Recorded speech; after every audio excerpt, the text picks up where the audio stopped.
রাতে ডিনারের জন্য বানিয়ে নিলাম ছোলা দিয়ে কুমড়ো আলুর তরকারি। এই তরকারিটা দিয়ে রুটি বা লুচি খেতে দুর্দান্ত লাগে। প্রথমেই একটা গোটা মশলা আমি রেডি করে নিচ্ছি। এখানে গোটা মশলা নিয়েছি, একটা শুকনো লঙ্কা আর অল্প একটু জিরে। খুব ভালো করে নাড়াচাড়া করে ভেজে নিলাম। এখন আমি খুব সুন্দর ঠান্ডা করে এটা আমি গুঁড়ো করে নেব। কড়াইটা পরিষ্কার করে দিয়ে দিলাম সর্ষের তেল। সর্ষের তেলটা খুব গরম হয়ে যাওয়ার পর দিলাম 5 ফোড়ন আর একটা তেজপাতা, একটা শুকনো লঙ্কা। একটু ভাজা ভাজা হওয়ার পরে দিলাম অল্প একটু হলুদ গুঁড়ো।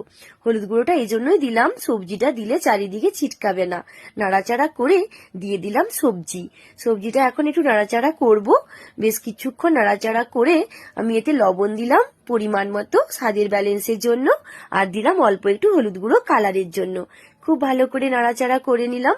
এতে অল্প একটু জল অ্যাড করব, গরম জলই অ্যাড করব। গরম জল অ্যাড করলে রান্নার স্বাদটা কিন্তু ভীষণ ভালো হয়। তারপর ঢাকনা চাপা দিয়ে একটুখানি সেদ্ধ করে নেব।